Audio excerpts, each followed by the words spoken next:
Welcome back to the NBC Network, iHealth Radio, the iHealth channel, The Works, with your host, Hurricane H. Today, an exciting show, a different angle on the discussions we've always had, and this is going to be a little bit interesting of a concept that's new to me. I mean, I've probably seen it, but I would have not thought about it as being a practice that is very common, and as we're going to discover today. My guest today is first of all, he's an awesome guest. I mean, He's done a lot, and he's worked with some of the biggest, probably enterprises in the nation, and if not in the world, including NASA and other companies. He's worked for many, many, many, many years with the Tony Robbins, stuff. So I mean, it's pretty, interesting discussion we're gonna have today, and especially we're gonna talk about the background where our guest today got his start. So without any further ado, I have Dave Albin, the CEO of Firewalk Academy, so that's it. Firewalk, as it sounds. Firewalk, sounds interesting. Walking on fire. Dave, welcome to the show, man. Thanks, Hurricane. I've been looking forward to this, man. So I'm real glad to be here. Thanks for having me on.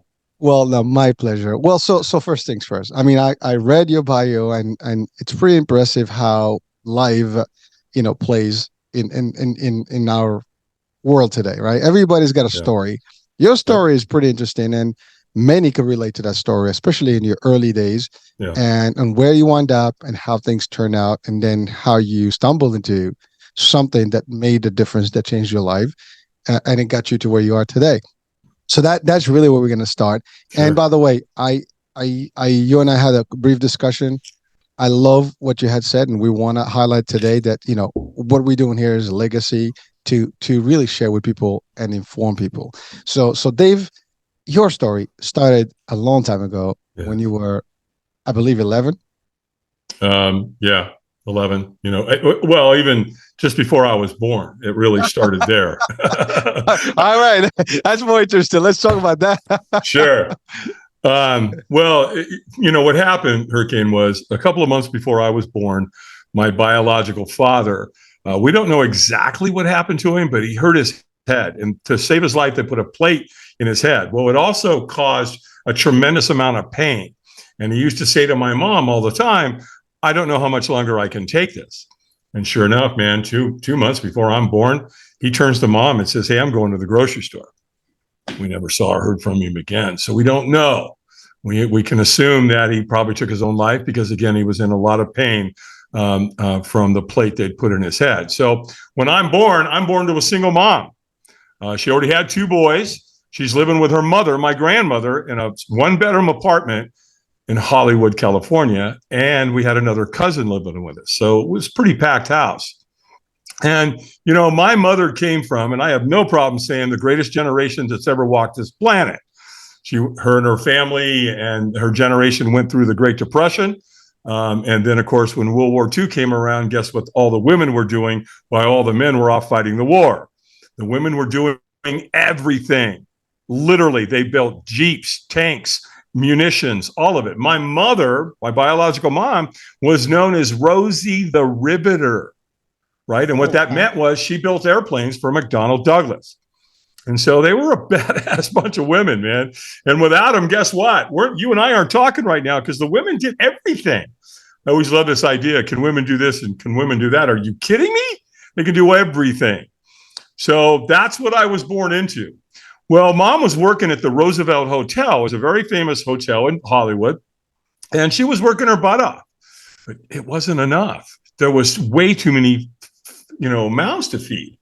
And so, bless her heart, when I was 5 years old, she went to her oldest sister, Pat, and said, will you adopt David?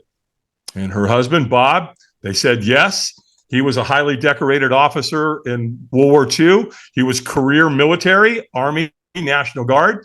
And so, boom, they adopted me when I was 5. I left Hollywood, moved to Long Beach, California. And my life was spectacular.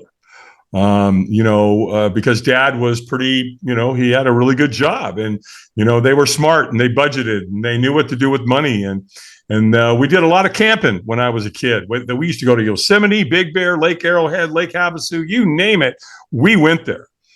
And so everything was great. It was the perfect childhood, literally.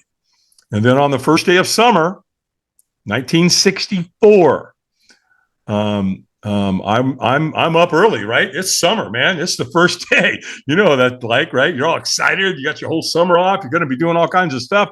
And I'm sitting in the TV room, and my mom comes in and goes, "David, will you come in the kitchen? Your dad and I need to speak with you." Now, what I think's going to happen is they're going to tell me where we're going to go camping this summer. That's not what they told me. They literally set me down, and my mom put her hand on my arm, and she looked at me and she said, "David, what we need to tell you is we're not your parents." Okay, well, what does that mean? What do you mean you're my parents? That's like going outside and looking at the sky's blue, and they're telling you the sky's not blue.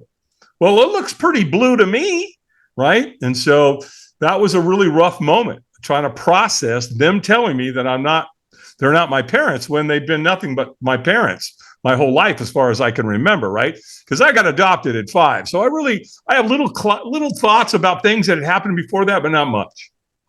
And so there it was. In fact, my mom turned around and said, "By the way, you know your Aunt Dean?" "Yeah." "Well, she's actually your biological mother." And what was interesting about that, I was like, I don't even like her. And the reason I didn't like her was every time she was around me, she wanted to be next to me. She wanted to sit next to me. She wanted to hold me. She wanted to hug me. She wanted to kiss me. Well, duh, I'm her son. But I didn't know that, right? So it felt awkward. And by the way, I want to be crystal clear about something. She never touched me inappropriately. It was always, she was just right here, right? She wanted to be next to me. And I get it now. I obviously, I understand that now. So that was a real interesting day. Well, shortly after that, probably within 2 weeks, when they adopted me at 5, Hurricane, they swore off drinking. 2 weeks after they told me that, they both started drinking. And it got ugly real fast. This perfect lifestyle turned into quite a shit show. And my dad, Bob, who was raising me, though he was my uncle, he was still my dad as far as I knew. He got violent. He was an ugly drunk, where my mom was kind of a giddy drunk, laugh, carry on.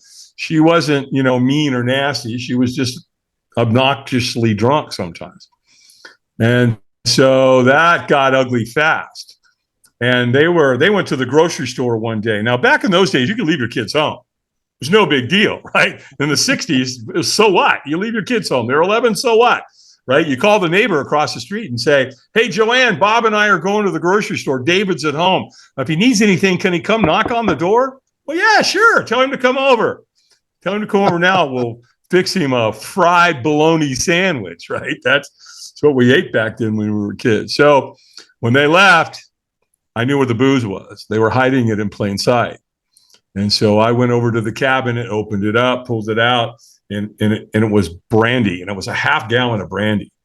And I did the unspeakable thing, man. I wanted to know what this crap was, man. Why are my parents turning into these people when they drink this stuff? So out of curiosity, I filled a coffee cup about halfway, smelled it. Oh, it's brandy, right? It's nasty stuff. And boom, I drank it. 11 years old. And you know what, Hurricane? I never had a chance, man. I was an alcoholic right on the spot. I started thinking alcoholically, acting alcoholically. And again, I never had a chance. Well, as I moved through life, by the time I was a junior in high school, they pulled me in one day into the principal's office and said, "Albin, you're out. We're done with you." Now, I didn't care. It didn't bother me a bit. I had that idea that whatever they were trying to teach me in high school wasn't going to change whether I was able to make money or not. I'd already had an entrepreneur spirit running through me. My mom, Pat, that was raising me, she grew beautiful flowers. She could grow anything. She came out of the Depression, right? And so she had this beautiful big thing of flowers, this flower garden in the backyard, which she'd go pick them. And she'd cut them at an angle, not at the bottom, she cut them at an angle. And what that did is it opens up more surface area for water to get into the flower. And then she would arrange them. She could arrange them in beautiful arrangements. She had great eyes for color. And then she put a rubber band around them. She'd stick them in a bucket. And then she'd put a little bit of 7-Up into that bucket. And the magic of what happens with 7-Up and flowers, I don't really know the science. All I know is they last about 2 weeks. And so she sent me out on the street corner and I started selling flowers. And so I started learning how to deal with adults, man. And most of them were men. They try to beat me down on price. I'm like, no, I'm not going to take less. And I'm like, listen, the next guy that pulls up will pay me the full price. Why do I need to discount it to you, right? I'm not doing it. Well, shortly after that, I got a paper route.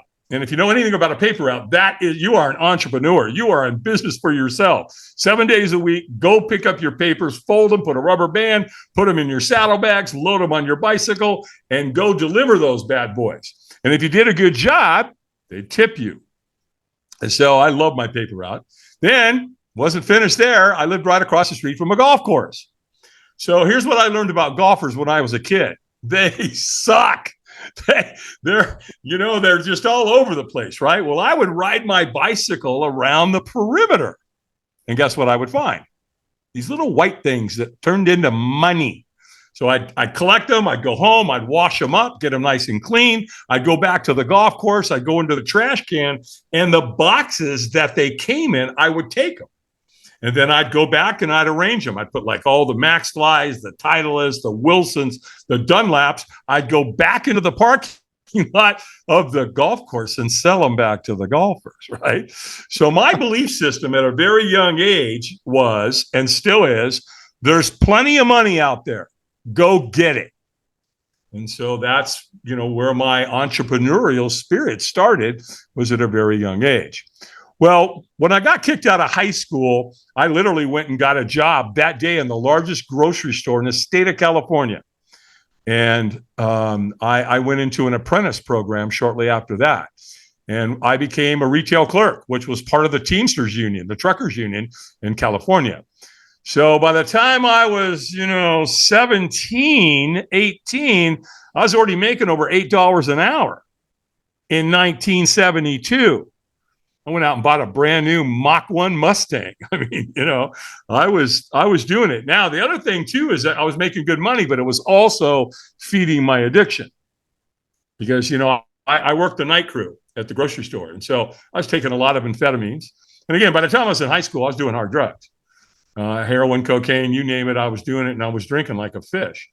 Well, that lasted until the early 30s, 3 marriages. In fact, the day that it all shifted for me was June 8th, 1988. When I woke up that morning, I said, I'm not doing this anymore. I'm in way too much pain. I'm in physical pain. I'm in emotional pain, spiritual pain. And the only thought that I had in that moment was go load your pistol, put a bullet in your head, and your pain will go away. Now, I'm not thinking about heaven or hell. None of that's crossing my mind. However, I'm married to a woman who's got 3 kids. They're my stepkids, and I loved them. I adored them. They were really good kids. And the thought was, you know what? You pull that trigger, yeah, your troubles are over, but theirs are just beginning. You're going to kill these kids. You're going to destroy their life if you pull that trigger. You can't do that. Come up with a better way, pal. Well, the next thing I know, Hurricane, I've got a thought in my head, call Alcoholics Anonymous. Well, what's interesting about that was I don't know where that thought came from because I didn't know anything about AA. I didn't know anybody in AA. I'd never been to AA. Where the heck did that thought come from? Nevertheless, that's what I did. I called AA and I got this beautiful human being on the phone who over the years, I've affectionately, I refer to her as Madge. And the reason I did that is because Madge talked like this. She smoked 2 packs of Pall Mall non-filters a day. Right. So she was a trip, man, and she was kicking my butt. Well, her job answering phones for AA, she was the gatekeeper. So in other words, she's the one who would interview you, and she made a decision whether she would call somebody to come pick you up and get you to an AA meeting. Well, she did. She called a guy named Lauren, and Lauren came and picked me up, and he took me to my first AA meeting. I went to 4 meetings my first day. I went to a 12:30, a 4:30, a 6:30, and an 8:30. And this was an all men's group, by the way.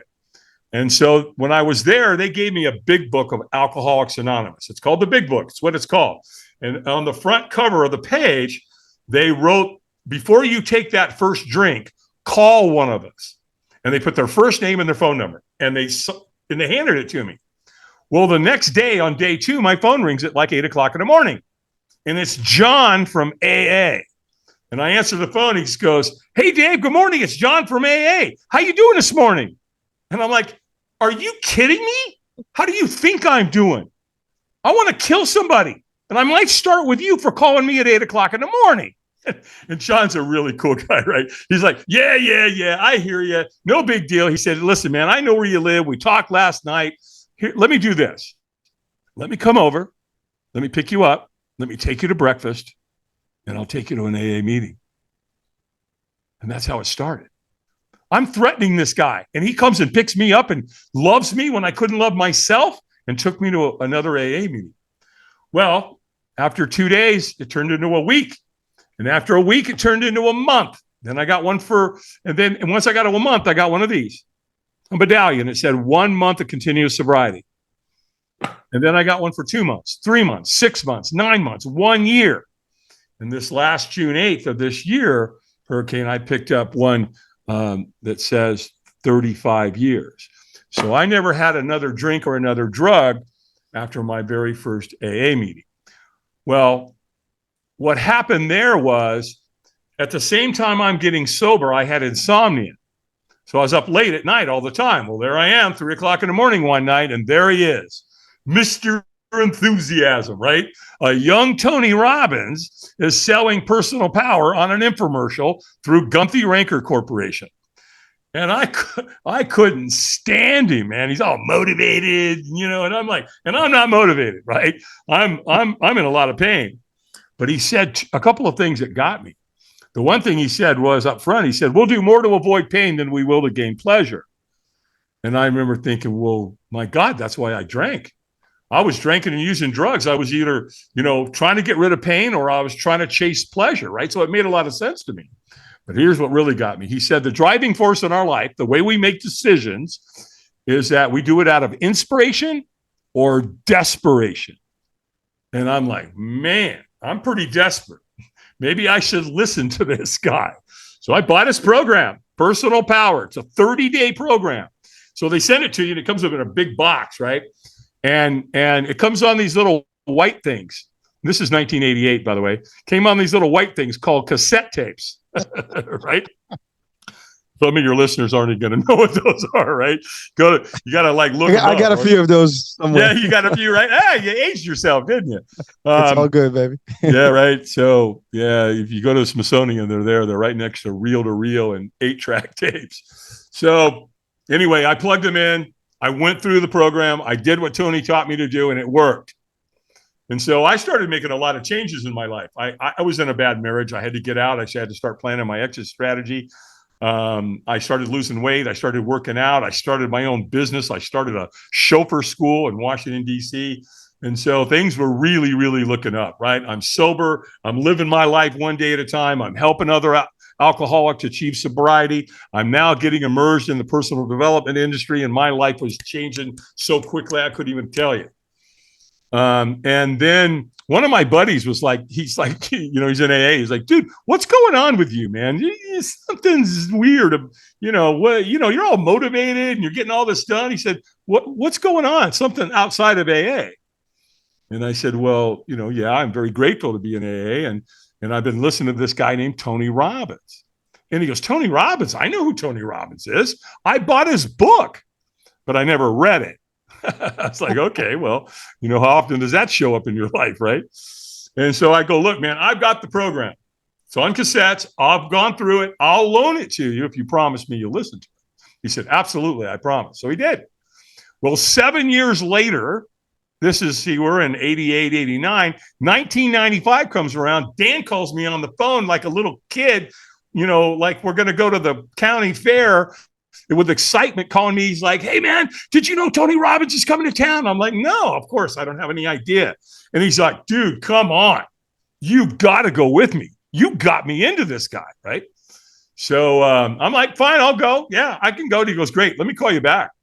He calls me back like an hour later, and he goes, "Done. We pick up the tickets at will call, and here's what they told us to do. Number 1, hydrate. You've got to drink a lot of water. Number 2, bring snacks because you're going to spend a lot of time in the room. Be ready to play full out and bring a good attitude. Well, Dan, how much was the ticket? $695 in 1995. What's that worth today? Like what? 1.3 million? I mean, I don't know. It's a lot of money back then, right? Was. And and just as he's getting ready to get off the phone, right? He goes, "Oh, by the way, wait, I forgot to tell you something. We're going to be doing a firewalk." And I remember thinking, "Oh, hell no." Right? Now I'm not saying anything to Dan. I'm processing up here. I'm like, "No, I ain't doing that." And I don't even know what a firewalk is. Interesting, right? I'm saying no to it, not doing it. I don't even know what a firewalk is, but it didn't sound like fire and walk went together. So I'm saying no. And fear had been running my entire life up until, this whole next process, right? And so I'm like, yeah, sure, Dan, no problem. Firewalk. Yeah, see you then. Well, okay. I knew, like, okay, when you get there, you don't have to do it. Just, watch these people burn their feet off, kind of a thing, right? This will be fun. And so the big day comes, right? And we get there, and Tony takes the stage at 2:00 in the afternoon. Well, the next thing I know, Hurricane, it's after midnight. We've been in a room with Tony Robbins for 10 hours. Remember, bring snacks? Yeah, if you don't, you'll starve to death. And so it's after midnight. All of a sudden, Tony goes, "Take your shoes off." And I'm like, "Oh, no, pal. I see where you're going with that. Well, I'm not doing that. I'm not falling for that shit. No way." Well, I got a problem. I'm in a room with 3,500 people, and guess what they're doing? They're taking their damn shoes off, right? And I'm like, "People, no, you're falling for it. Don't go towards the light, right?" And so now I'm like, "Okay, so what are you going to do? You're going to walk out there with your shoes on, and everybody's going to be pointing at you? Nah, we ain't having any of that." So I'm like, "Just take your shoes off, get out there, and go hide in the back. You'll be fine. No one's going to know." Well, other than me, right? So, it gets a little worse because when Tony gets everybody, 3,500 people, walking out into this big parking lot for the firewalk, he gets them to start clapping and chanting. So everybody's walking out there going, "Yes, yes, yes." And I'm walking out there going, "No, I ain't doing this." Well, it gets worse because when you physically get out there, he's got African drummers. So now here's the tempo, right? Dun, dun, dun, dun, dun, dun, dun, dun. Okay, it's a dog and pony show unlike anything you've ever seen in your life. I've never seen anything like it in my life other than a Tony Robbins seminar. And so when you get out there, right, there's over in the corner, there's this giant fire. It's huge. It's probably 35 feet wide. It's every bit of 70 feet long. And they've been adding wood to this, just cords and cords of wood all day. It's been burning all day, probably 10 hours. Well, at the end of the evening, guess what it does? It renders. And you've got this big, giant blue flame pile of coals. It's gorgeous, right? Well, how do you walk 3,500 people? Well, what you do is you lay out lanes of sod, of grass, 3 feet wide, 18 feet long.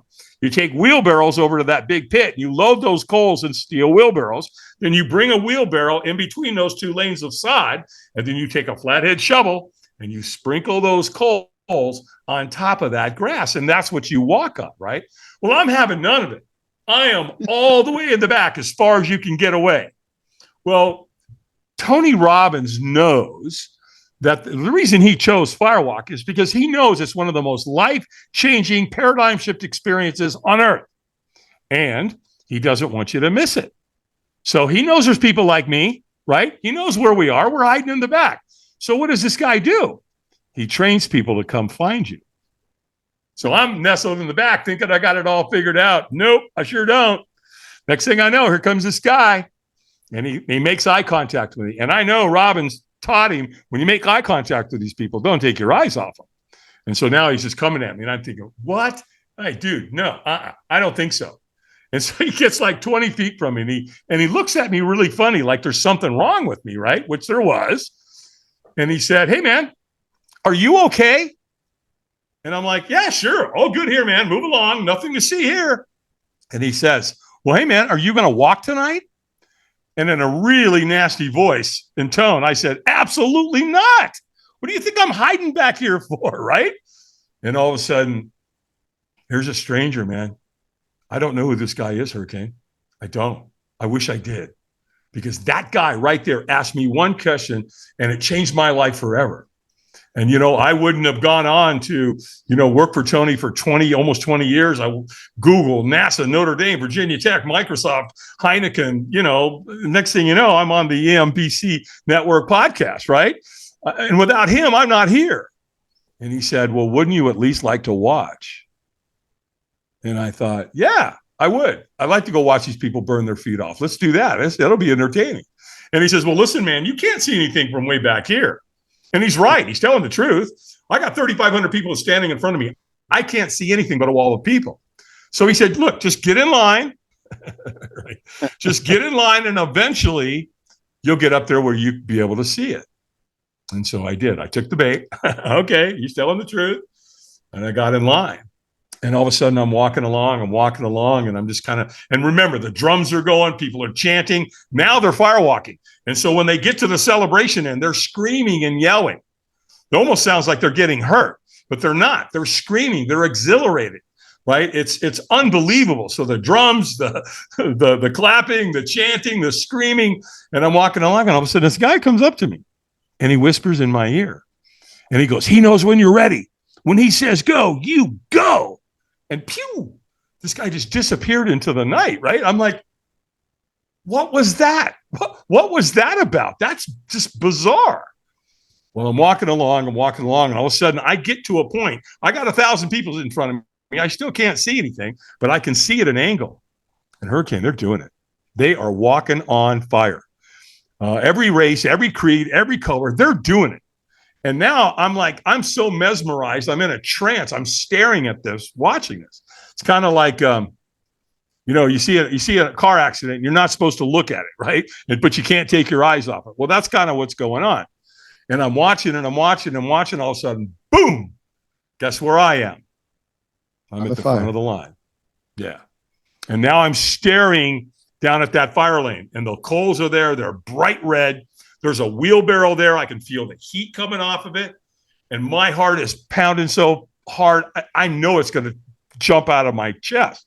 I'm scared to death. Well, there's a trainer standing right there in the lane. And he goes, eyes up. All of a sudden, now I bring my eyes up, right? He scares the crap out of me. Well, I'm in a room for 10 hours with Tony, and guess what he teaches you to do? Keep your eyes up. Don't stare at what you fear. The reward is right over there at the other end of the fire lane, the celebration end. That's what you want to look at. So I'm standing there, all of a sudden the trainer goes, squeeze your fist and say yes. And I went, yes. And he went, stronger. And I went, yes. Well, he could tell. He's a trainer. He's doing this all the time. Am I leaving a lot on the table? You better believe I am. Am I in a peak state? Nope. Did he know it? Yep. So what's he do? He gets like right here and screams at me, stronger! So I threw my hands in the air and I screamed at the top of my lungs, yes. And he goes, go, go, go. Pooh. I took off. Remember, the guy comes up. He knows when you're ready. When he says go, you go. I did. Well, here's the first thing I learned about firewalking. And I think everybody learns this when they firewalk for the first time. When you take the first step, oh, you'll take the second, third, fourth, and fifth. I promise you, right? You're not going to stop on that fire lane. Well, Tony positions two people at the end, and they lock arms, and they catch you, right? And they're like, stop, wipe your feet and celebrate. And I'm wiping my feet, and I'm celebrating, and all of a sudden it dawns on me, I've burnt myself really bad. And I look at my foot. It's dirty, but there's no burns. Oh, it's my other foot. Yeah, same thing. It's dirty. There's no burns. So I just walked across coals that are 1,000 degrees. I did not burn myself. And in that moment, I had no clue how I did it. None, right? I think we've all done something like that, right? We do something really cool, really awesome, and we're not really sure how we did it, but we take credit for it. That's right. You're like, yep, that's me. That's this guy. I walked on fire. And it was exhilarating. It's your confidence level, the belief about who you are and what you can do just goes boom, instantaneously. I mean, it's like, okay, where's the bus? Let's go climb Everest, people. We got this, right? And so it's magical, man. It's just a magical moment in everybody I've ever seen firewalk. Well, here's where it gets really interesting, though. the next day. This is a 4-day event. This is day one, the night of. So now we're coming into day two of the 4-day event. And we're standing in the foyer. There's 3,500 people getting ready to go into the venue. I've never seen anything like it in my life. It was the most beautiful interaction between people that I've ever seen or I've ever witnessed. People were laughing, they're crying, they're hugging, they're communicating humanistically. You know, you don't see that in life. You just don't. And so it was beautiful to watch. And so I'm sitting there watching it going, really? Did we all drink the Kool-Aid last night? Because what happened is collectively, our self-belief, our self-confidence, and our self-worth all went up at the same time or within, you know, a couple of minutes each other, right? And so there's a calibration of that. So our vibration got raised. And so there we are the next morning vibrating at a really, really high level. And that's exactly what Tony wants. Well, later in the event, I met one of Tony's trainers, a guy by the name of Ted Macy. Ah, what a guy. I love this guy. And his wife, Mary. Both were trainers for Tony back in the day. And so I'm talking to him and I'm like, hey, man, you get to come and play in this environment on a regular basis? He goes, yeah, I sure do. I go, this must be insanely awesome, man. He goes, oh, yeah, it's incredible. And if you can get yourself in this environment, do it. And he says, see those people standing over the black shirts with the pink writing on the back? Yeah. He goes, dude, they're volunteers. They're just like you. They came to an event, did a firewalk, and have come back to volunteer to give back, to serve. And he says, so listen, man, when you get home, call Robbins Research, call and ask them for a volunteer crew application. I did. They sent me one. I filled it out. I sent it back. And about 9 weeks later, I got a letter in the mail that said, Dave Albin, congratulations. You've been selected to crew with the Anthony Robbins Company. Well, color my ass happy, man. There I am. Next thing I know, there I am in Fort Lauderdale at a Tony Robbins seminar as a volunteer crew member. And, so my foot's in the door, right? So this is where it started. And then from there, I crewed about probably 5 or 6 times, I believe. And I paid my way every time, right? So it's costing me $2,000 or something close to that. I got to pay my airfare. I got to pay for my hotel. I got to pay for all my transportation, got to pay for food, parking, all of it, right? Well, my wife is like, who the hell is this Tony Robbins guy, right? Because I'm spending all this money and she has no idea who Tony Robbins is. Well, shortly after that, I got offered a subcontractor's position. I had a security background and a military background. So they put me on the security team, helping to take care of Tony's celebrities. So then they started paying my way, my hotel, and all of that. And they paid me, a real small salary. Well, they did a very smart thing. They gave me a free ticket so I could bring my spouse. And I did. I brought her. She came. She went through the event. And after the event, we were walking on the beach talking about it. And she goes, okay, I get it. I drank the Kool-Aid too. You want to run with this Tony Robbins guy? Roll, baby. Get with him. He's awesome. I get it. Go. So she opened the door wide open. So that was all going down in 95, 96, 97, right? And then I became the assistant captain for the fire team as well as the security team. And then in 2003, man, my life forever changed. Tony offered me the fire captain position. And what that meant was I was in charge of all of his firewalks globally. And in addition to him giving me that position, he also paid for my family because I homeschooled. He paid for my family to go on the road with us. So my 2 kids were on the road, 6 and 9 years old, traveling with me, their dad, and Tony Robbins. Their first event was Sydney, Australia. Right? Wow. Yeah, nuts. That was in 2003. In 2005, we set the world record. We went to London. We went out to the Docklands at the Excel Center, and we firewalked 12,300 people. Now, I say it's a world record. I want to be crystal clear about something. Guinness Book was not there, right? So it wasn't recorded. But here's what I can say. That was the largest firewalk that's ever been done in the world, right? The only thing that's ever come close to that is another Tony Robbins seminar with like 10,000, right? So that all went down in 2005. And then from then all the way to 2014, I'm on the road with Tony, traveling the world. an absolute magnificent experience for me and my family. And then in 2014, I had another very dominant thing happen in my life. I'm driving down the road, my phone rings, and it's Google. Okay, what can I do for you, Google? Well, are you the Dave Albin that does the firewalks for Tony Robbins? Yeah. Well, if you're not under any contractual obligation or non-compete, we'd like to talk to you about hiring you. Really? Okay. Well, homeboy's a free agent. You know, what you got, right? Google's calling you driving down the road. This, come on, this is a fairy tale. It doesn't happen. It's total bullshit, right? Come on. Nobody's going to believe this, right? And so we started talking, and what they told me was they had a graduation coming up for 148 of their executives that went through a really intense curriculum. And so they wanted to do the firewalk. Well, found out they wanted to do it during the day after their graduation and after lunch. And I said, guys, I can't do it during the day. That's a safety issue, man. I got to be able to see the color of those coals. I know the temperature by the color. Can't do it. Tell you what I could do to still serve this. I could do a glass walk. They're like, a glass walk? You mean walking on broken glass? That's right. They're like, ooh, tell us about that. So they wanted the experience, right? Get it? Right? They wanted to anchor in this experience. So that's what they create. This is Google.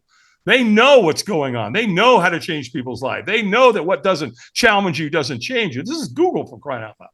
So we ended up doing the glass walk. Whoa, when I got out to Mountain View for the first glass walk the night before, we were having dinner, and I could tell something was up, right? They wanted to ask me something.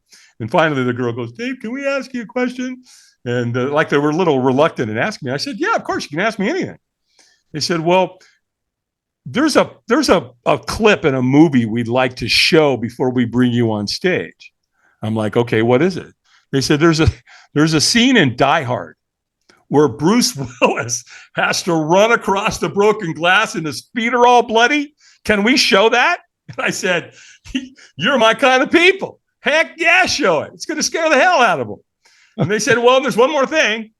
There's a song by Annie Lennox that says walking on broken glass, right? Can we play that as we bring you out of the green room onto the stage? And I said, yeah, absolutely. Well, hurricane from there, man. I went back the next year to Google. And the next thing I know, I'm at NASA, Notre Dame, Virginia Tech, Microsoft, Heineken, Remax, Y.M.C.A. I'm being asked to speak at high schools, junior high schools, the EO organization, the Entrepreneurs Organization, incredible group of individuals who support entrepreneurs. They've got 198 chapters all over the world. Incredible organization. I did 5 gigs for them last year alone, and I've already got 2 bookings for this year, for 2024. So coming up. So yeah, so there I was, man. And, so I started Firewalk Productions as the founder and the CEO in 2014. And no pun intended, but we've been going hot and heavy ever since. Oh, man. Well, I don't know what to say, man. I'm literally speechless right now. I usually talk a lot. You kind of like, I'm just like, I don't know where to start, man. It's a lot. I mean, yeah. For anyone watching and listening right now, I mean, this 36 minutes of you describing your life story from the inception or pre-inception, literally, yeah. to this moment, it's just tremendous value. I mentioned legacy, yeah. And there's so many lessons learned from your story, right? First things first, many people can be and probably have been in what you have been as a child, or even through your parents' experiences. Yeah. And by the way, there are probably millions, not thousands, of children that potentially discover your story at a certain age, whatever the age may be, 5, 6, 10, or even more. Yeah. And I've had actually a few guests that actually experienced that in their own life, as when they discovered that their mom was not their mom, but then eventually their mom was their mom. It's just one of those stories, right? The fact that your dad left, that your biological dad left, and then you were pretty much with your other dad, but you didn't realize until you were older. And then the idea of addiction and how it went from just experimenting on something that you've discovered in because your parents were into it, you kind of picked up that one, and how it kind of got you in a bad way, if you want to call it, which by the way, it does. I mean, Yeah. alcohol and drugs, they don't have good outcomes no matter how you slice it. I haven't heard someone who told me who can even claim like, hey, I got great fun with alcohol and drugs and everything's peachy. It's gonna take a toll. I mean, Right. think about it. Right? Right. Exactly. It's gonna take a toll on your health. It's gonna take a toll on your life, your Yeah. family, your finances, and that's if you don't get into a bad, a super bad habit, maybe in crime and everything else, or Oh yeah. drugs, or I mean, jail, and eventually even death. So that's Well, there that. was some of that. There was some of that. But I'm going to choose not to talk about Well, it. I listen, and you Right? don't even have to. I mean, we know that Yeah, we know. when you go into this drugs, Yeah. I mean, you got to deal with drug dealing. You got to deal with the law. You're going to deal with a lot of things that can happen, Yeah. and it can be very, devastating. And some people they don't come out of that cycle. It's bad. No. You were very lucky, and by the way, you Yeah. made a call, and whatever it is that got you into that, make the phone call to Yeah. the AA. That's something that changed your life. And that first, and by the way, you said something about John calling you the next morning. Yeah, I have to say, like, these are people that have been in the same shoes, right? They understand. Yeah. No matter how bad you have it, they've been there, and that's where they're doing the work they do because they want to give back. And that's always something that you admire with people who have experiences there. They've been saved themselves, and they want to save others if they could. And whatever it is, they're prepared to actually take upon or take on. So that's so again, I want to thank this dude, and I don't know this dude, but I'll thank him on behalf of, and any dude like him or do that actually has helped people to get from Right. a bad point to sobriety and to success. Now Right. that's just one piece. The other thing that I was going to talk about that I think that is worth discussing also for audiences is your entrepreneurship skills and spirit from day one. So you had you're like had two characters in you. There's this character that's being kind of wasted in a way, but there's deep inside there's this great gem, and that great gem is that person that was willing to do the business and do things and always looking to make things, and you made things happen. I mean, when you're talking about getting that car, that's a super hot car in that time frame, and making not minimum age at that age and all the stuff. That's actually for a lot of people, that's something that they strive and thrive for, as they age, but not at the early end. So you were able to achieve. You're an achiever regardless of all the circumstances.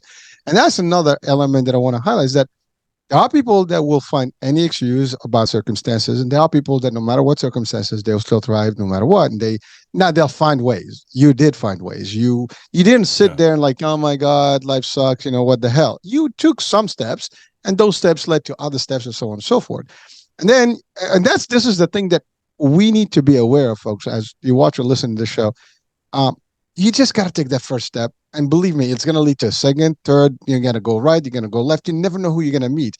Now, in your case, look, I mean, you wound up at a Tony Robbins. And by the way, hats off to Tony Robbins. I mean, he's a legend. He's changed lives. He still is doing the work out there. Oh yeah. I mean, I still follow his work, and I'm going. Yeah, he's doing another Firewalk in Dallas. He invited me to come. I haven't seen him in years, and so yeah, he's got a live event, another Firewalk in Dallas next month, second week of November. So I'm going to Dallas to go to it. So I'm excited about that. Well, thank you for sharing. But here's the thing, right? So Tony not only helps people, right, in general, for people to come through and be motivated, be inspired, and I love what you said, inspiration or desperation. Both of them are superpowers. You get inspired by someone, or you are so desperate that you'll take whatever it takes. And frankly, right. I mean, you said something about your biological dad that he wanted to stop the pain. Desperation can lead you to extreme measures. Yeah. And sadly, that's what happened there. Yeah. On the flip side, desperation also guide you to potentially save your life. Now, you were also at the brink of ending your life. And that's the other thing. Like some people, when you lead the way of alcoholism and addiction and drugs and stuff, there's a lot of chance that you might wind up in that point of like, this is it for me. I'm done with the world. I am pro-life. I hate, people taking their lives. I hate wars. I hate all this stuff. And I can tell you, folks, life is precious. Life is beautiful. There's plenty of positivity we can give out there and we can help. Don't think that there is a way, there's a solution. So if you know someone out there that is suffering, help them, figure out a way to help them, give them a resource.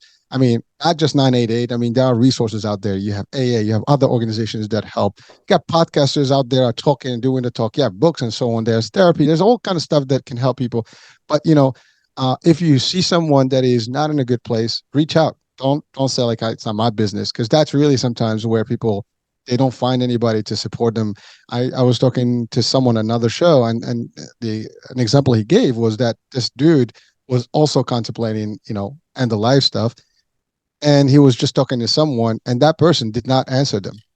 He was just looking for someone to listen to them, and that person was listening, and that changed his mind about taking their life away, right? So there's so many things that we can take as lessons of life that we from, at least from your story, Dave, it's beautiful stuff that we need to just make sure that we highlight and really take to take home with us, because at any given point life can turn ugly, and life has ups and downs, and don't sweat it. Don't think that you got it, that it's always going to be peachy. There's a point that you never know. I mean, we have pandemics, we have wars, we have things, financial, crises. All this stuff can happen, and your life can turn upside down. And so you need to be able to face those elements, and sometimes you need a help, a resource, whatever the case may be. So you found Tony Robbins's, stuff, and one of the experiences. I mean, I was like you are talking about the firework, your first, how you like you're talking, and I'm getting actually the goosebumps, because I'm not sure if I can even face that reality personally. I mean, it is something that when you think about it, if you're watching and listening, I mean, believe me, I can see fireworks. I've seen that in movies. I've seen that in cartoons, but doing it in person, I haven't seen that. And I don't even think that I'm able to do it, but I know I can do it because people are doing it. And it's funny because there is a science to it. And there is as you said, there's a temperature, there's all stuff. If you run through it, whatever, it's the goal that your brain is actually focused on something totally different. Those are things. If you think about the fire, you're going to be on the fire. If you think about the goal, you want to get to the goal. And that's real life. There are going to be a lot of fires under our way.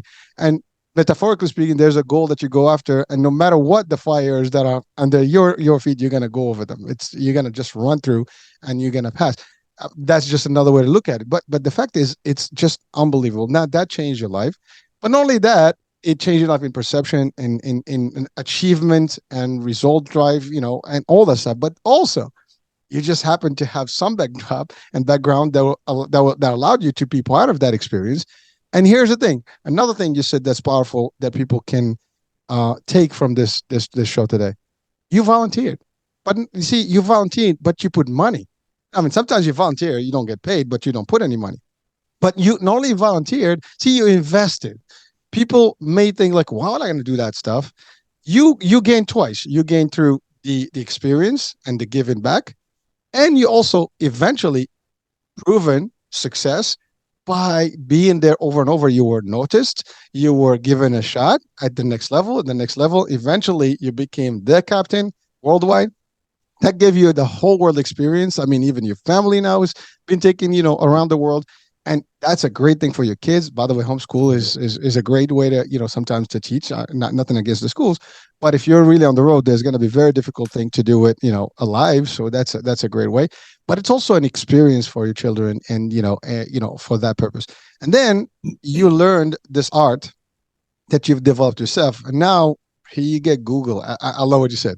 Google calls you. I mean, Google is big. Let's call it for what it is. I mean. And Google is, when you spoke about Google, I thought about that the internship, the movie. Oh, right. Yeah. Right. So, but that's what Google looks like. I mean, that's really Google, right? It's that kind of atmosphere. It's about performance. It's about being creative and innovative and stuff. And yes, they look at things that are different. This is different. I mean, walking on fire is not something that an average person is going to tell you, hey, let's do this. But, I've been in the corporate world, and you always try to find something unique for your leadership training or for your people to get them, especially in the sales world or like people that are like, achieving. Yeah, because what doesn't challenge you doesn't change you. You put somebody on stage and let them talk. That's not going to change their life. That's not how a Navy SEAL becomes a SEAL. How does a Navy SEAL become a SEAL? You put their happy ass in the water off the coast of San Clemente at 3:00 in the morning and let them swim with 9 different man-eating sharks. That's what builds character. So, Google knew that. Google knew that they wanted to create an experience to anchor in that graduation. We did it with the glass walk. They wanted to do it with the firewalk. And so company CEOs know this, right? They know that they need to create something that shakes up the nervous system. So, like up to the point when I firewalked, fear had taken everything from me, Hurricane. That's what was happening. So what did it mean to me? Forget everything and run. Well, after the firewalk, it completely changed. I went from, everything and run, to face everything and rise. And that's been the theme ever since. So that firewalk changed my life that quickly. Now, I know we were talking in the show, people know a thing about firewalking. Look, it's been around for 1,000 years. Yeah. And just because you don't know anything about it, people don't know. Well, that doesn't mean that it wasn't there, because it was. Because you can go back and you can see the cultures, right? Yeah, let's take the Tahitians. The people of India, the Polynesians, the Hawaiians, the Native American Indians, the Portuguese, the Spaniards, the Indo-Europeans. The Indo-Europeans used to do a firewalk every night before the men would go into battle. And you had to do a firewalk or you weren't allowed to go into battle. And if you did that, you dishonored your tribe and your family. So, Viktor Frankl, I think, gave us the greatest example of how we create our life and the stories we create, right? We orchestrate our own life with the stories that we make up about everything that happens to us. I don't care how good it is. I don't care how bad it is. We create the story. We're in charge of that. And Viktor Frankl, right? Man's search for meaning. There he was, Auschwitz, every day. They killed his family. They assassinated his family right in front of him. You're naked. You're standing outside. It's freezing cold. You probably haven't eaten in days. And every single second, you're wondering, am I going into the chamber today? Every day. So you cannot even imagine how much stress is going on in your life when those people were in Auschwitz. However, here's what Viktor figured out. You can take everything from me. Take my clothes, no food, naked, kill my family, take everything from me. But there's one thing you can't take from me. And he figured it out. And that's my attitude. I have to give that up. You can't take it from me. I have to relinquish it. And so what did he do? He created purpose. And the purpose was someone has to tell this story. And so he got out. And that's what got him out, was that purpose. And so he could write the book. Same thing in life, no different. We don't have to go through something that hard, hopefully. However, it's still the same system, because where intention goes, energy flows. And so that's why the Firewalk experience is so powerful. Now, you said something, I'm so glad you said this and you brought it up, and it's about the legacy and all that. Because where I'm going now, yeah, I firewalked, Tony and I have firewalked to 500,000 people. So I don't need to go down that road anymore. I've had the biggest companies in the world come to me. I'm good. That's great. I've got all the notoriety. I've gotten all the attention. I've had all the significance. That's really great. And I'm over that. That's not what I want anymore. I'll tell you what I want. It happened because of podcasting. I just got into podcasting in the last 6 months. One of the girls that interviewed me several months ago, we got into talking after the show. She had a gala coming up for the Marines, 300 Marines. And she said, Dave, what's your price? So it's $197 a person with a 100-person minimum. She went, oh, shit, we can't afford you. I said, wait a minute, what are you talking about? She goes, well, I think a firewalk for veterans would be phenomenal. And it was kind of like the light bulb went on. And I said, well, wait a minute. What if I do it pro bono? In other words, I'll tell you what, you take care of my team. You pay for them to get them here, feed them, put them in an Airbnb, get me down there, cover all the supplies. I'll waive my fee and give me a shot at those Marines. And so then that night when I woke up in the middle of the night after thinking about this, and here's what came to me. And I love being able to share this in your show, and that was the Do No Harm Firewalk. So give me veterans and give me first responders. By the way, the death rate on veterans right now is 22 a day. That's not accurate. It's more like 40 because they only count them if they leave a note. So here's what I want to do. I'm going to have them bring them in. I'm going to set them down and they're going to take an oath. I'm going to have them raise their hand to promise to do no harm. Now, these are military veterans. So when they make a promise, they keep it, right? And why are they committing suicide anyway? What's the reason behind it? because when they're over there, they're protecting each other every day. They're keeping each other alive. Next thing you know, they come home and they're fragmented. They're everywhere. They lose connection with all those people. Next thing you know, depression seeps in. Next thing you know, alcohol seeps in. Next thing you know, drugs seep in. And next thing you know, they have no purpose. They're taking their own life. Well, I'll reverse that with the Firewalk, because I'm going to have them, raise their hand and take an oath. Now, here's where it's going to get interesting for them. I'm going to take the board break experience, right? It's a martial arts thing. You break a board with your bare hands. Real simple. Any martial art studio, dojo, they do it all the time. To go from one belt to another, you break a board. It's how they graduate. So here's what I'm going to do, though. I'm going to have them take that board, and I'm going to have them write anything that they need to move towards on the front of the board. Anything they need to move away from, I have them write it on the back of the board. And then I have them write anybody's name on that board that they're in conflict with. So in other words, if forgiveness and reconciliation is part of that relationship, it stops tonight. Stop carrying around resentments about another human being. It's not the way you move yourself forward in life. Let it go. It ends tonight. Then here's where it gets interesting. I have them write anybody's name on the board that they've lost. So what does that do? That creates a rite of passage. That allows them to bring anybody they lost over there in Afghanistan or Iraq or wherever they are, to bring that energy into that moment. We take them out to the fire. There's a fire going outside. We set up board break stations. They break their board. We walk them in a circle. We get them together. Then we firewalk them. Then they come back and they throw the board onto the fire. But there's one more thing that we do, and that is we calibrate their hearts. How do you do that? So you put everybody in a heart hug. In other words, normally we hug this way. You do it the opposite way now. And you put your heart on top of their heart. You close your eyes and you take 3 cleansing breaths. And typically, Hurricane, when you go into or come out of that second breath, guess what happens? Your heart starts beating the same time as the person you're hugging. And then the next thing you know, you do that 3 or 4 times, you get everybody's heart to beating at the same time. So when that happens and that takes over, now you've got them. And now one of the companies that I love, who's helping me with this, is the Zippo lighter company, right? So they're going to make a 1941 replica of the World War II lighter that they did back in World War II, and they're going to black mat it, powder coat it, and then they're going to etch into the lighter, "Do no harm." And so we're going to give them one. So Zippo's involved. And then the other thing we give them is one of these.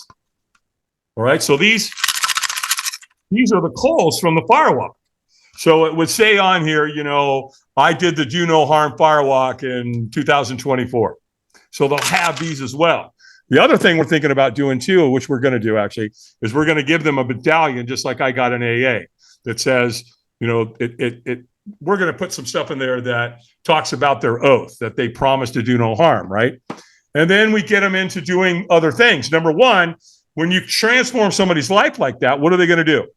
They're going to go home and we're going to tell them, call your fellow vet or call your fellow first responder. Get them to an event where we can do this for them. And once we get enough momentum going with this, I think we have the potential, Hurricane, to save thousands and thousands of men and women's lives. Now, what does that mean from my standpoint? I'm putting it out there. If you're a company and you'd like to be part of this and have your name branded out there in front of these vets and these first responders, get a hold of me. Let's talk. I have to say, this last piece that you've covered, it's touching a lot of people right now, listening and watching. When you think about it, you're right. I mean, you mentioned the vets, and there is a high rate of suicide, and people are just taking their lives. And you said there's all kind of, I mean, they see atrocities, there's one, they come back, there's PTSD, there's all this stuff. And I've covered that in quite a few shows. But then the other part, as you said, over there, it's one unit, everybody's literally working together, and pushing and helping and, really backing everybody up. But when you come to the real society back, you're on your own anymore. You don't find yourself. You don't find your footings. And that you're right. People get lost very easily in this society, and it's been actually demonstrated through psychiatry work and all the research stuff. Leads to this. And you're right. There's not enough work to be done to help these folks out there and get this particular formula that you have. And I love what you said about taking the oath, because you're right. They're honorable people and they will Yep. actually live to their, oath and promise. They will not, I guess, literally deviate from that. And so whatever that is that you're going to be doing is going to change life. And you're right. You're going to start with a group, and then the next thing is going to be. And by the way, this is also another thing about you. You talk to her.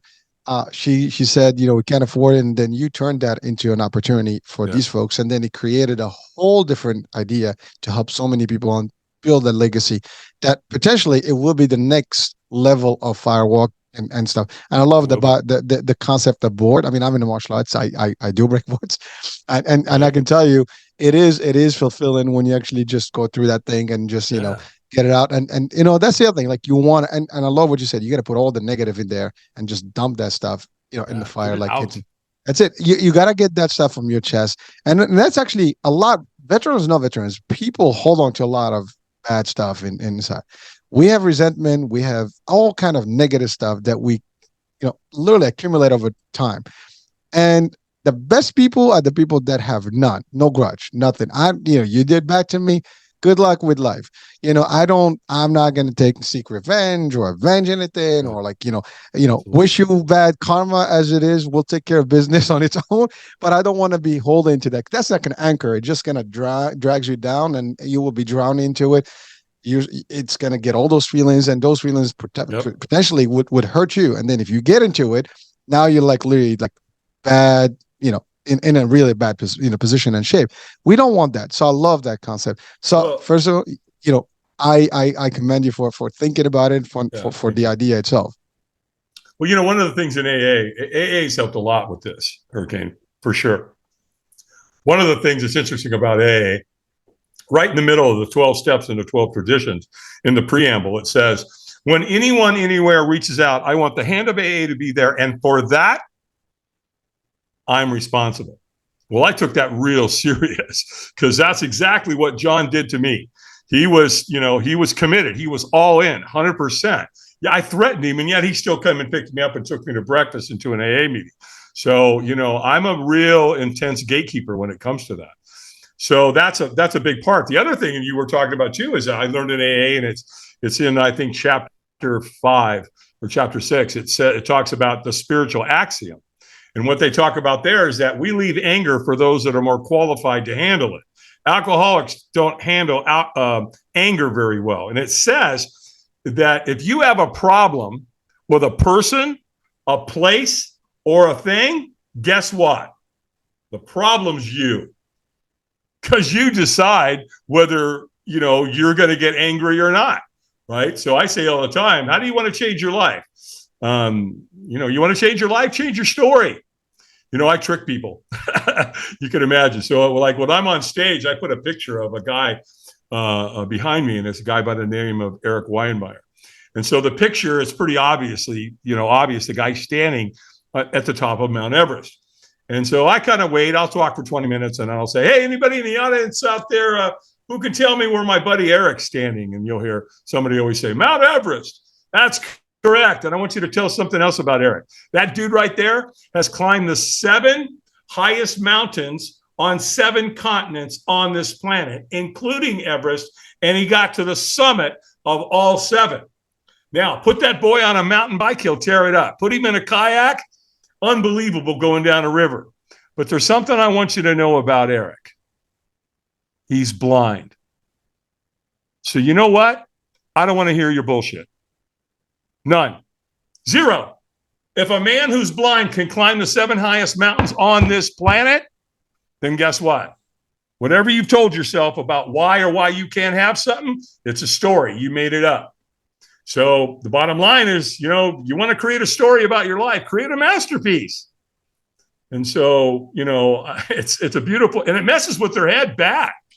And I do it on purpose, because I want them to think next time you're having that little conversation in your head about whether you're going to do it or start it or, whatever, ask the girl to get married or, start a business or have kids. I mean, it's all fear. So, again, the fears we don't overcome become our limits. And so I tell people all the time that, like firewalking, I tell them, look, If you decide not to do this tonight, fine. I got no problem with that. We don't want you to do anything you don't want to do, but here's what I'll tell you. If you let fear make the decision for you, oh man, you're in big trouble, because fear's not done with you. It's going to keep doing that to you, because fear is a liar, 100%. Now, granted, fear is there to, keep you from doing dumb stuff and getting ourselves killed, right? So, you just want to make sure from a fear standpoint that it's there to guide you. Just don't let it become your jailer. Oh, first of all, I love the whole thing with Eric, and you're right, man. It's so powerful what you said. There is no reason for anyone watching or listening around the world to not pursue whatever it is that they want to, achieve in this life. The goals out there, the dreams out there, and you just got to go for them. And the biggest piece that stops, as you said, is fear of the unknown, fear of not succeeding, fear of what people are going to do, fear of not having this, the means, fear of this, fear of the other. Yep. And they never get started because they just worry about every single thing. The other part is, to your point, is like the problem, as you said, you have problems with people and places. It is not the places. You could have bypassed the places. You could have completely ignored those people. It's your reaction to everything, to the environment, that makes the decision. 100%. We make the decisions at any given day. We have a choice. Yeah. I was talking to my son literally today, and I say we have two options. We can go left or we can go right. We can do the bad things or we can do the things. That's everybody's choice. We determine that, and then we will eventually cry about our decisions or be happy about decisions. And you're right. When people, just face whatever. And by the way, as you said, fear is there as a guide. Obviously, we need to have that feeling to understand, to gauge. It's literally just a gauge for us to monitor. But then there are fears that are not really true fears. We put them there. They're like, fictitious fears. I mean, the fact that I'm not going to succeed, that's not fear. It's not going to hurt you. It's going to make, as we say, it's going to make you stronger. If anything, if you fail, it's going to get better. Because I don't believe in failure personally as a concept. I believe that's an experience, another way to learn things, right? So I've already made it in a formula that doesn't impact me. Doesn't matter if I start something, it doesn't work. I just learned how to not do it and do it differently. So I'm okay. I'm always positive about it. So it changed my way thinking of things. So, but what I'm saying is that the fact that we are always afraid of everything. You gave the example of Victor, right? The idea of attitude. Attitude is everything. Your attitude makes a difference. How you deal with the world makes a difference. And sometimes we are human. We will have, emotions. We will have, bad times. We will have. It's just how we deal about it, how we face it. And you're right. Sometimes the only way to face things is to actually embrace them, touch them. Feel like I. This is a true story. I've stated this in a different show where I actually did drown. I mean, I got stuck at sea, and for 2 hours, literally, I was just stranded in the middle of waves and stuff. Got pulled by a rip current, and that was basically ready to go. And I got literally lifted by Coast Guard level, and got snatched from the water, just like you see in the movies. And the guy that did help me, we became friends, and he took me to the same spot where actually that happened. He took me to swim back there in a couple of days. We were actually in the same spot. Brilliant. And you know what he told me? We're going there. The reason he said that, if I didn't, I would never touch the water again. I would be afraid of, swimming or being in the water. And literally, I did it while it's still fresh in my mind. The next thing, I know that I can swim. And this happened when I was 18. I don't have fear of the water. I respect the water differently. I would be, I would be cautious about things, but I enjoy it and I understand how it works. And, and that was it. So faced my fear right on the spot. And that's it. And this is not a fear that is without value. I almost lost my life. And that's the highest level of where you have. And most of us are sometimes fearful of things that are not going to hurt you. I love that. Gosh. Yeah. What a metaphor, right? Because I'm a surfer boy from California. So we know all about riptides, right? Hey. And even when you're on a surfboard, right, that thing starts taking you out. And of course, you learn when you're a surfer to swim parallel with the beach, right? To swim out of it. Mm-hmm. But man, if you don't know that and you're caught in one, you're over. It's done. The chances of them getting you out of that rip, man, they can't get in. They just can't. Well, the thing is that it's like that moment for you when I had the pistol. That was a moment for you. That is like, okay, there's a divine purpose for Hurricane. right? Agree. Most people die when they get caught in a rip like that, and you didn't. You were saved by grace, right? So, okay. So, what's my gift to the world? Where do I go from here? And that's what's happening to me right now. I'm going to be 70 next year. I take a good care of myself. I'm on no medications. I have my rituals every day. It's like I get asked all the time, Dave, what's the first thing you do when you get up in the morning? Make my bed. Absolutely. First thing, always, every day. What's the second thing? Well, I take my shower, and after I take a hot shower, I take a cold shower every day. Do I like it? No. Is it good for me? Does it feel exhilarating? After, yeah, you're reducing all that inflammation. It's really it moves your lymph around in your body. It's really, really healthy for you. One of the things I get asked too is like, so what is it? What's the key? And the key is don't negotiate with yourself. If you say you're going to do something, you say you're going to get up at 5:30 in the morning, go to the gym, then get your happy ass up out of bed and go. Don't sit there and go, well, I'm just going to push the snooze button and sleep for another 10 minutes. No. If that mindset seeps in on you, then you'll start using it for everything. I'll just cut a corner here. I'll just cut a corner there. Because here's what I've learned in my life. And a lot of this came from Tony and the world of personal development. And that is how we do some things. It's how we do everything. Make your life a masterpiece, man. Don't playing small does not serve you. Doesn't serve anything. And that's what happens. And that, and we need right now, the amount of leadership we need in both men and women right now is off the chain. Obviously we have a political system that's just, you got to be kidding me, man. It's got to be the worst thing ever. And, it's funny. I talk to entrepreneurs all the time, and I love saying this to them. And that is, imagine we went to Washington and we took about 90% of the politicians and we kicked their asses to the curb and we filled all those positions with entrepreneurs.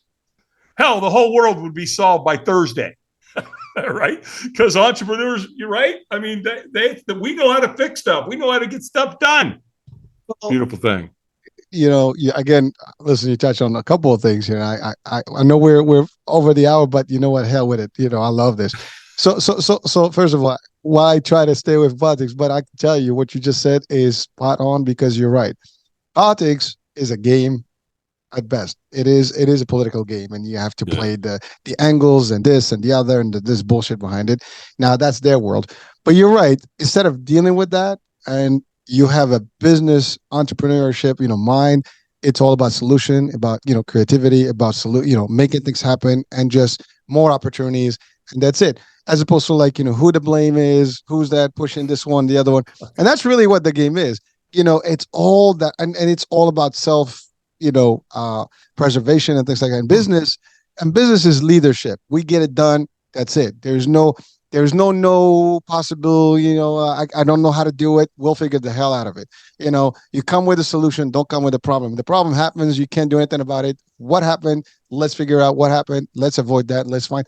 And that's a whole different spirit. And that's the thing. And you come from the world of personal development. This is personal development. This discussion can help someone right now get pumped easily just by listening to you. And that's really the thing. It's a whole different way of thinking about things. I love what you said when you stated about the stuff stemmed from AA, and you showed the actual 35 years of sobriety, coin there, and I love what you said. Now in the veterans program that you're gonna do, you're gonna use the same concept and have that. Those are awards that people literally look up to. I mean, believe simple things. It could be just a certificate of achievement, and it gives a momentum. It's something that you remember. You're like, oh, I was able to achieve something. There you go. That's it. So what you can do is you have them put it in your hand, and I want you to squeeze it as hard as you can and feel as much pain as possible. Because if you take your life, that's what your family's going to feel. Because you're not killing yourself, you're killing everyone around you. You're here for a purpose. There's no accidents here. So you took an oath, you promised. Well, thank you. We're gonna hold you to it, right? And by the way, Dave, that's another point that's big, is that we always look at us as just being us. There's no us. Me personally is a whole bunch of people around me. Right. I affect everybody that is in touch with me, no matter what. So if I take my life, I am affecting other people. If I do bad, I am affecting other people. If I do good, I'm affecting. We influence people one way or the other. So it could be good or it could be bad. What we're doing right now, you and I, we are putting something that is positive in this world. Hopefully, it will touch hearts and people's lives and maybe make them change their way of living or whatever the case may be in a positive way. That's the whole thing. We just want to make sure that someone somewhere is better. And that there is, and that's a feeling that is unique. And anyone watching, if you can help into this aspect of life where you can impact someone in a positive way, there's no reward. You don't even expect things in return. You just do it and you will know that it's happening. I know it's happening. Someone somewhere is benefiting from this today, 10 years from now. I mean, again, your stuff that you've done, all these folks that you got on the firewalks, over the years, 500,000 or whatever, those people are all, touched by that, and they've all contributed positively somewhere. You don't even know most of these people. You don't even have a connection with these people now. Maybe you do. I don't know. But the fact is, you've touched them. They moved on, and they will never, forget that experience they had, Right. and they There will you go. continue. That's Yep. it. It's there with them, and then they will give that experience to other people. That's the other. They refer other people. They will talk about it. They probably impact. Talking about executives and leaders, right? Whatever that experience. I mean, I've trained teams and things like that, and I've led teams. And when you do exercise like these things, it will impact the next generation of leaders. Now you build other people's spirits and make them different. And you touched something that is important. You talked about the Navy SEALs, for example. You don't get tough. You don't get to be the best of the best by being in the comfort zone. Comfort zone doesn't do it. It's tough stuff or nothing. I mean, it is what it is. Like the example that I always refer to is martial art. That's my world. You don't get to be good at it without getting hurt. I mean, there's no way you're just gonna become nicely experienced in the martial arts, any type, without having to get at least a couple of bruises and a few bones and a few sprains. And it takes time. And you know what? You excel with experience. You excel with the tough stuff. Now, if you choose the easy way out, you're never going to be better at it. And that's all there is. Now, I love what you said about your system. You wake up. You have a certain regimen every day. You get up, boom, bed, shower. You talked about hot and cold showers. That's actually, medically speaking, it's a big thing. I mean, it helps. It is a big thing. And by the way, God bless you, man. You're almost 70. You look like in the 50s easily, So you're looking good, bro.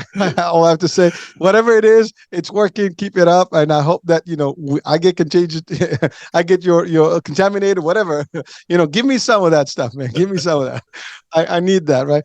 But that's really, it's important for people. Again, and by the way, you can probably get the energy from the discussion we have.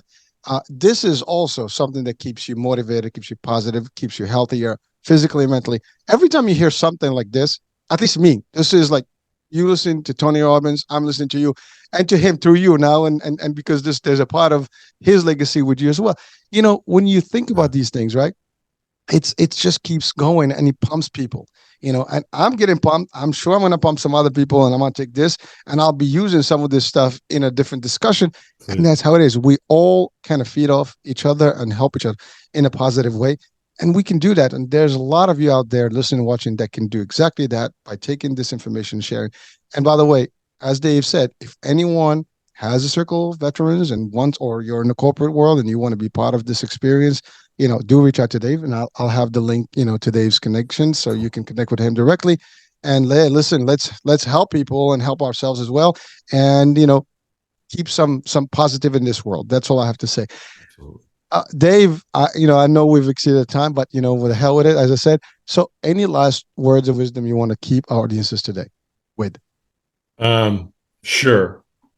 It really comes down to, let's stop looking for heroes and be one. There's a hero living in all of us, and it's there. And, I believe there's a molecule of magnificence inside all of us. I'm talking about helping veterans, and, I'm asking anybody and everybody to come help me. And, there'll be companies out there and they write checks, and some people can do certain things. And, somebody might be listening to this podcast right now and going, Dave, I just don't have the resources right now. I can't do this or I can't do that. Well, here's what you can do. You can go spread the word. you can subscribe to your channel, and then you can copy and paste and go put that on your Facebook. And maybe somebody, watching it there, or some big corporation who needs to spend a lot of money, and they want to get their brand out in front of a really incredible cause like saving veterans and first responders' lives. Boom, look at that. So just do something is what I'd ask. That's a great advice. And again, I will make sure we highlight that, to our audiences, and hopefully someone who's out there. I mean, listen, I work in the insurance space, and, there's a lot of insurance companies that especially in the government programs, that we work with veterans. That could be an actual ideal type of corporations that can assist. There's so many, healthcare facilities, healthcare, centers or hospital systems. There's so many folks that can really contribute to this cause and really make a difference and help people. I mean, again, saving a life, saving humanity. That's all I can, say myself about this. Dave, thank you so much for being with us, man. I enjoyed this discussion. Pleasure, man. It was you're great. Rocking it. Thank you, sir. I appreciate it. Let's do it again. Well, definitely, man. You're welcome anytime, dude. Thanks, all right, folks. So I hope you enjoyed today's show, and you've gotten a lot of good stuff from Dave today. And please do share the information, share this episode with people, and see if someone, or if you yourself, can help and contribute any way, shape, or form. We'd love to hear from you. Connect with Dave directly. You'll see the link on the description of the show. That being said, American Age, you've been watching The Edge Factor on the NBC network. So we'll be talking soon. New day, new show, new topic. Bye for now.